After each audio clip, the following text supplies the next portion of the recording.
No puede irse. El susurro de la funcionaria fue más fuerte que un grito. Yo estaba en el mostrador del edificio federal en Chicago, sosteniendo un aviso de desahucio arrugado y mis últimos $25.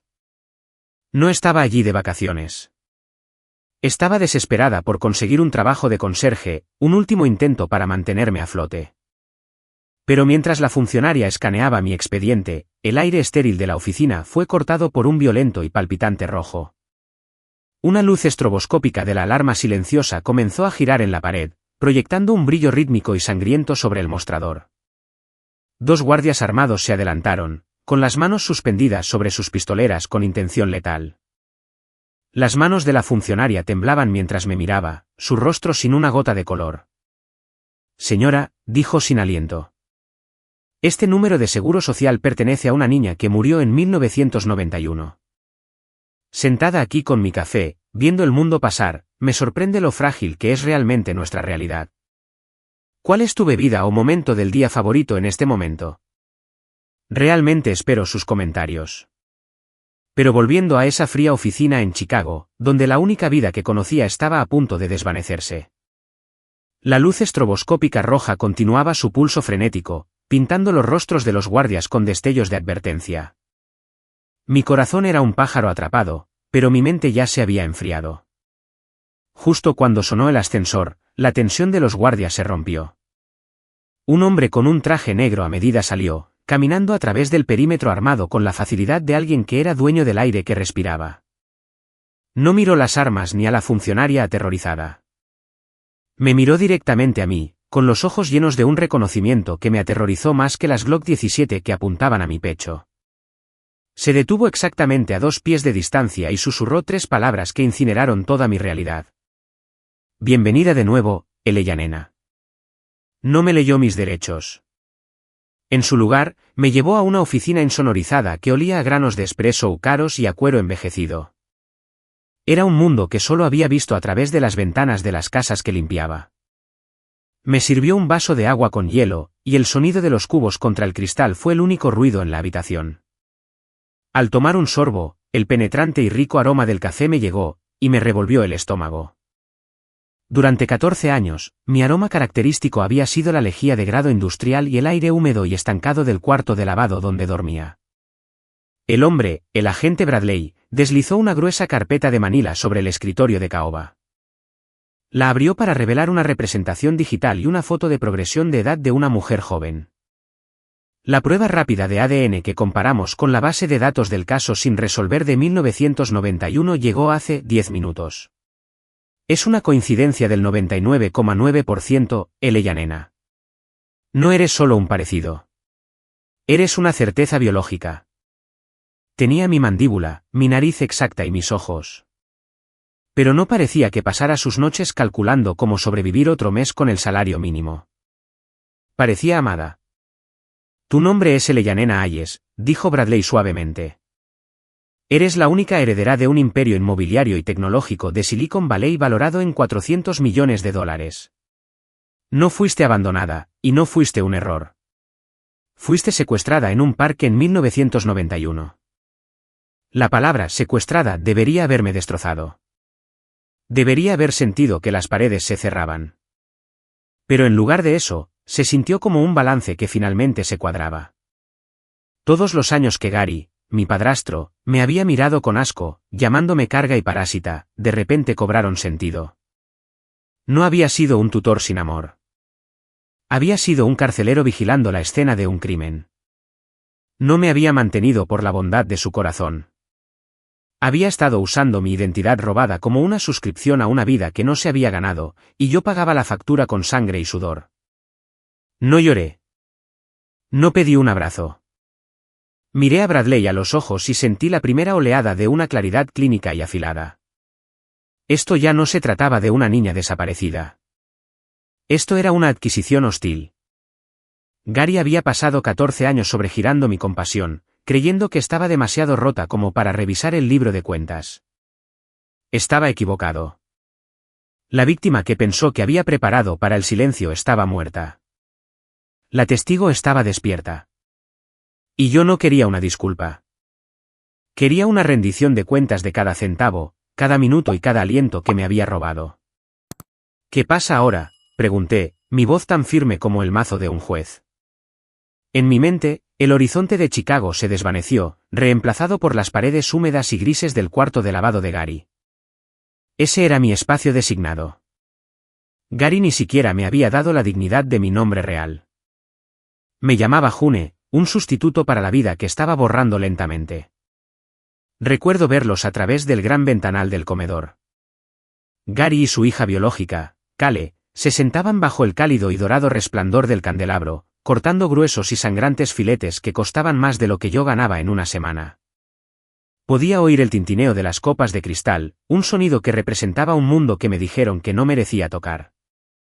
Yo siempre estaba al otro lado de ese cristal, aferrando un sándwich frío hecho con el talón de una hogaza de pan. Cuando me atrevía a tocar el cristal, suplicando por un momento de calidez, Gary abría la puerta lo suficiente como para cernirse sobre mí como una sombra. El filete es para la gente que contribuye, June, decía, su voz un veneno suave y santurrón. Tienes suerte de que te dé un techo. Deberías estar de rodillas agradeciéndome por las obras. Durante mucho tiempo, le creí. Llevé el peso de esa deuda percibida como una piedra física en mi pecho, creyendo que era un error que necesitaba disculparse por existir. Pero sentada frente al agente Bradley, la cadena invisible que Gary había envuelto alrededor de mi mente finalmente se rompió. No era caridad. Era una inversión táctica. Gary no había estado criando a una hijastra. Había estado preparando a una testigo para que estuviera agradecida por su propia prisión. Esta era la cadena invisible del superviviente, una jaula psicológica donde el carcelero convence al prisionero de que los muros son un regalo. Gary me necesitaba rota para que no hiciera preguntas sobre por qué mi rostro no coincidía con los nombres en los documentos que guardaba bajo llave. Me necesitaba desesperada para que nunca tuviera la confianza de mirar mi propio certificado de nacimiento. Era un traficante de identidades que había convertido mi vida robada en un esquema de lavado de dinero de $400 millones. Gary no solo robó mi nombre. Usó mi pobreza como un escudo humano. Sabía que una limpiadora que vivía en un cuarto de lavado era el escondite perfecto para un rastro de papel de $400 millones. Si hubiera aparecido una heredera, el mundo habría empezado a hacer preguntas que él no podría responder. Me mantuvo hambrienta para mantener su imperio invisible. Mi existencia como June, la carga, era el camuflaje que usaba para ocultar a Eleyanena, la heredera. Cada vez que me llamaba inútil, era un movimiento para proteger su margen de beneficio. No me odiaba porque no fuera digna de amor. Me odiaba porque yo era la escena de un crimen caminando por sus pasillos. Me froté las muñecas, la piel todavía sensible por el peso de la vida que me habían obligado a llevar. Gary se había excedido con mi silencio durante más de una década. Pero se olvidó de una cosa sobre la contabilidad. Al final, las cuentas tienen que cuadrar. Esto ya no era un drama familiar. Era una auditoría hostil. Y para cuando terminara, me aseguraría de que Gary se diera cuenta de que el error que había estado ocultando era la única persona que iba a quitarle todo lo que había construido sobre mi sangre.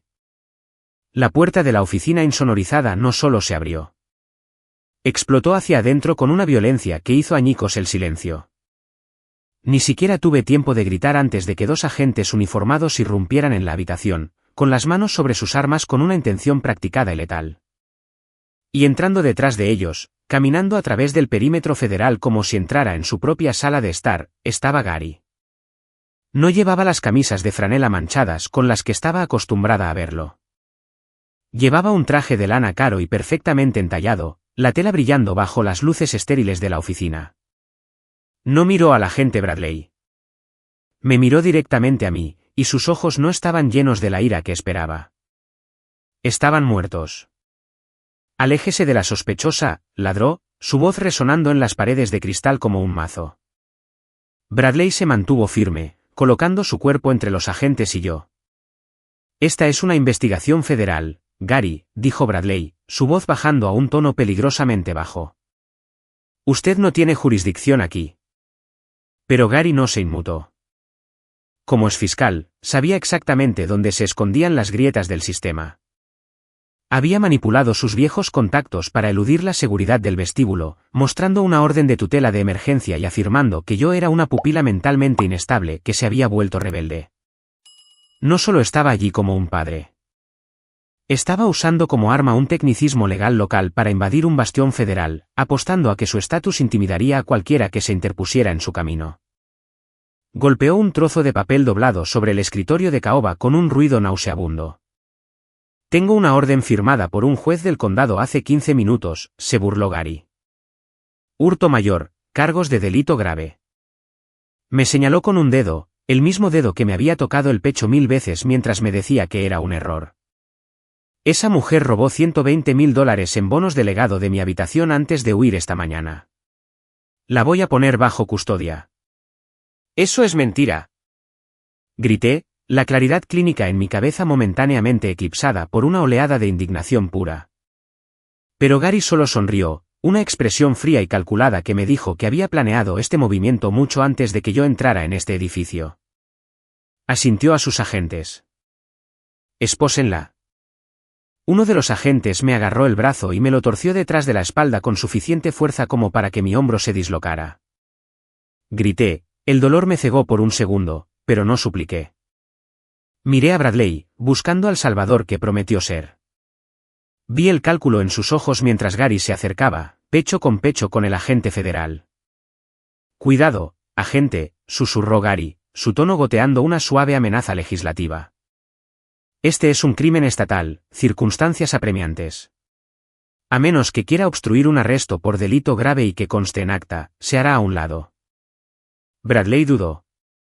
Sabía que, técnicamente, una orden de arresto local por delito grave podría sacarme si Gary afirmaba que yo era un riesgo de fuga. Gary estaba usando como arma la misma burocracia a la que Bradley servía. El frío acero de las esposas se clavó en mis muñecas, el clic del cierre sonando como un disparo en la silenciosa oficina. Gary me agarró del brazo, su agarre magullando el músculo. Se inclinó, su aliento caliente contra mi oído, su voz un susurro destinado solo para mí. Te dije que nunca escarbaras, Eleyanena, siseó. Te dije que lo dejaras estar. Ahora vas a morir en una celda de detención. Te colgarás con una sábana antes de que tus padres ricos siquiera pisen el asfalto. La sangre se me heló en el cuerpo. Pero no me derrumbé. Me di cuenta entonces de que Gary no me llevaba a la cárcel para ficharme. Me llevaba a una ejecución privada. Nuestra historia no era un vínculo familiar. Era una deuda incobrable que Gary intentaba saldar permanentemente. Necesitaba que yo fuera una carga por última vez, un cuerpo del que deshacerse para que su fraude de $400 millones pudiera permanecer enterrado. Muévete, gritó Gary, tirando de mí hacia la puerta.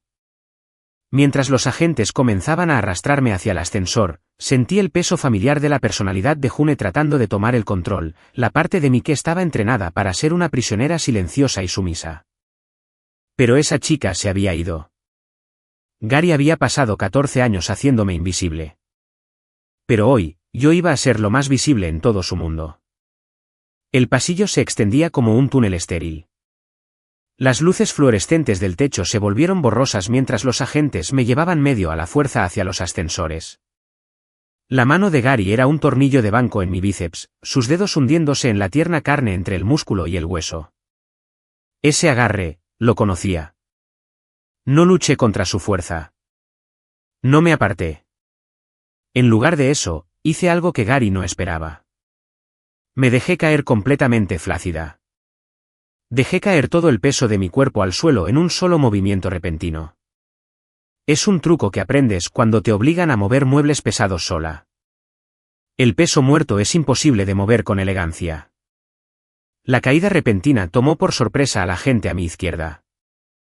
Su agarre se aflojó, sus botas patinaron sobre el linóleo pulido, y nos detuvimos bruscamente a exactamente 10 pies del grupo de ascensores. Levántate, gruñó Gary, tirando de mi brazo con una rabia desesperada y con la cara amoratada. Deja de montar una escena. No me levanté. Planté mis talones y lentamente enderecé mi columna, tirando de las esposas hasta que la cadena de acero estuvo tensa y se clavó en mi piel. Giré la cabeza y miré directamente a los ojos de Gary. Por primera vez en 14 años, no me acobardé. No bajé la mirada. Dejé que viera exactamente lo que había creado. La víctima se había ido. La testigo estaba despierta. Bradley, y grité. Mi voz no se quebró. No suplicó. Fue una orden. Comprueba la marca de tiempo. Mira la orden que firmó. El rostro de Gary pasó de la rabia a un parpadeo de terror genuino y frenético. Cállenla, ladró a los agentes. Métanla en el ascensor ahora. Pero era demasiado tarde. Bradley no aminoró la marcha. No hizo preguntas. Lanzó el peso de su cuerpo contra las puertas del ascensor justo cuando se estaban cerrando, forzándolas a abrirse de nuevo con un chirrido de metal rozando. Dos oficiales uniformados del Servicio de Protección Federal se materializaron desde el puesto de control de seguridad, con las manos en sus armas, bloqueando la salida.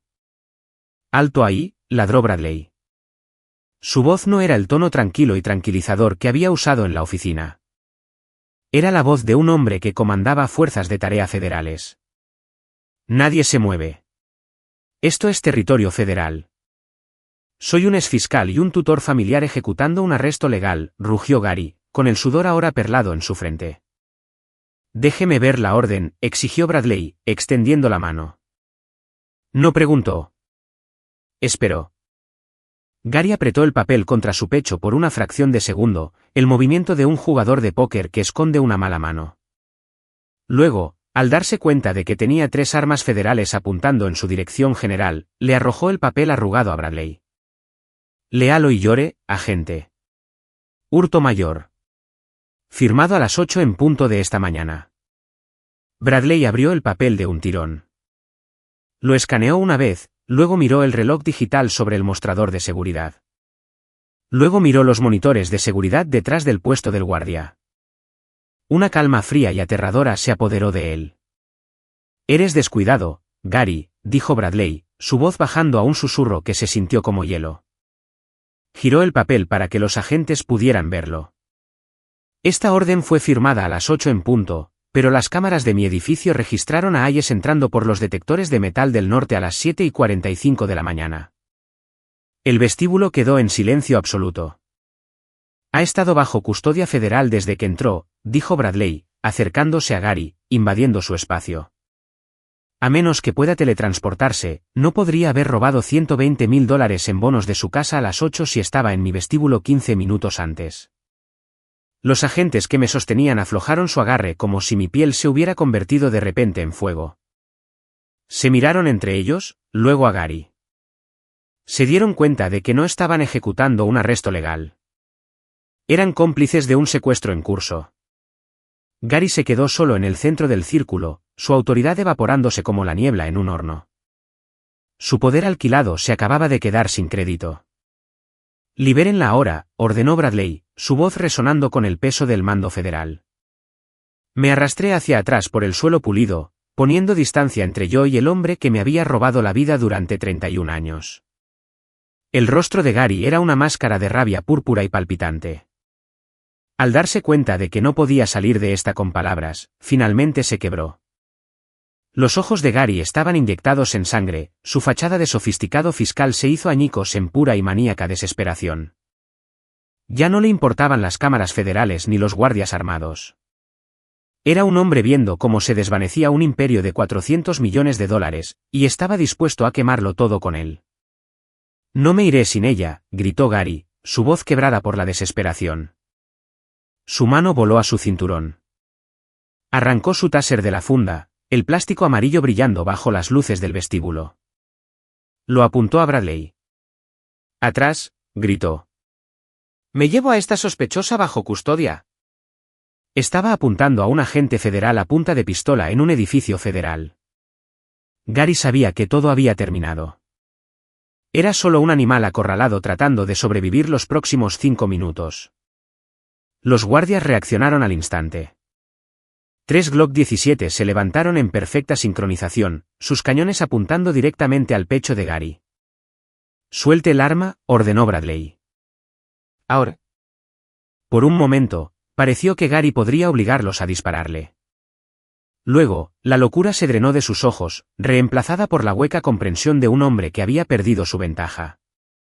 Arrojó el taser al suelo de mármol y lentamente levantó las manos. Bien, se burló Gary, salvando su dignidad. Hagámoslo correctamente. Metió la mano en su chaqueta. Los guardias se tensaron, pero sacó un documento arrugado. Me atraparon, dijo Gary a la ligera. La orden era falsa. Sabía sobre el secuestro. Ayudé a encubrirlo. Te mantuve. Te escondí. Robé tu vida. Bradley se adelantó con las esposas, pero Gary solo se rió, un sonido seco y resonante.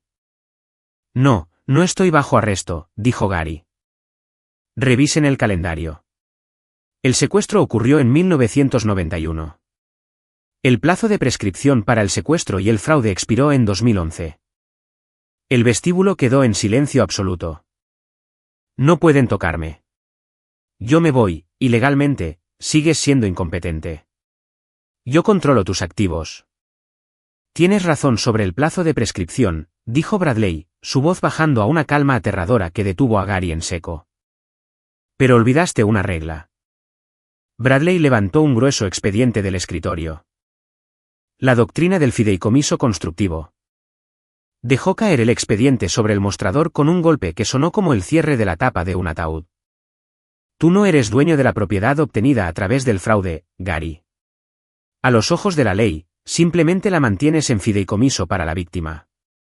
Rastreamos el dinero inicial del rescate que lavaste y cada beneficio del seguro social que reclamaste ilegalmente en su nombre. Mientras ella fregaba suelos en tu cuarto de lavado, tú cobrabas cheques firmados por un fantasma. Ese es mi dinero, espetó Gary, su compostura finalmente haciéndose añicos. No, dije, metiéndome en su espacio, mi voz fría y letal. Solo lo administraste para mí. Fuiste el inversor silencioso en mi miseria, pero la deuda ha sido reclamada. La voz de Bradley cortó el aire como una cuchilla. El fraude civil no prescribe cuando la víctima era menor de edad. ¿Tu imperio tecnológico de 400 millones de dólares? Cada centavo le pertenece a Eleyanena. Tus activos están congelados. Tu casa está embargada. Tu vida ya no es tuya. Gary retrocedió, su rostro pálido y aterrorizado. Tenía miedo de no ser nadie. Había pasado 30 años construyendo un imperio sobre una base de aire robado. Esta era la ilusión de poder, la creencia de que un castillo construido sobre arena es permanente porque los muros están dorados. El estatus de Gary era un disfraz alquilado pagado con la vida de una niña. Pero la riqueza no se trata solo de lo que tienes. Se trata de los cimientos que la sostienen. Gary nunca fue un hombre poderoso. Solo era el arrendatario de un alma robada. Y una vez que la verdad llegó, su estatus no solo se rompió. Se evaporó. Pero yo soy el fiscal, gritó Gary, su voz estridente. Lavaste dinero y presentaste declaraciones de impuestos federales falsas durante décadas, intervino Bradley. Esos relojes siguen corriendo, y están en cuenta regresiva hacia cero ahora mismo. Los guardias federales se movieron con determinación. Gary gritó cuando las esposas finalmente se cerraron. Me incliné, mi voz un susurro que nunca olvidaría. Tenías razón en una cosa, Gary. Es caro mantener un error. Y hoy, tú eres el que paga la cuenta. Los gritos de Gary se desvanecieron cuando las puertas del ascensor se cerraron, dejando el vestíbulo en un repentino y resonante silencio. El agente Bradley deslizó una sola hoja de papel hacia mí, la autorización de transferencia de activos. Mi mano estaba perfectamente firme mientras tomaba el bolígrafo. Durante décadas, había sido la inversora silenciosa en la versión de familia de Gary, una suscripción que nunca acepté. Ahora el contrato era nulo. Firmé mi nombre, no como June la carga, sino como Eleyanena Hayes, la heredera. Véndelo todo, le dije a Bradley, devolviéndole el papel. No quería la lujosa finca de Silicon Valley ni las oficinas en rascacielos construidas con los intereses de mi miseria. Liquidé cada activo, cada cuenta y cada centavo que Gary había lavado a través de mi vida. Tomé esos 400 millones de dólares y fundé el Registro Nacional para Niños Desaparecidos Eleyanena Hayes. Quería asegurarme de que cada tesoro robado tuviera un camino de regreso a casa. Esto no era venganza. Era una rendición de cuentas del alma. Las pesadas puertas de cristal del edificio federal se abrieron, y el viento de Chicago fue eclipsado por una repentina y cegadora calidez. La luz del sol inundó el vestíbulo. Dos figuras entraron corriendo, sus rostros envejecidos por 31 años de espera y esperanza. No necesité las representaciones ni los expedientes. Sentí la conexión en mis huesos. Eleyanena, susurró la mujer, su voz rompiéndose en 1000 pedazos de alegría. Me abrazaron como si nunca fueran a soltarme.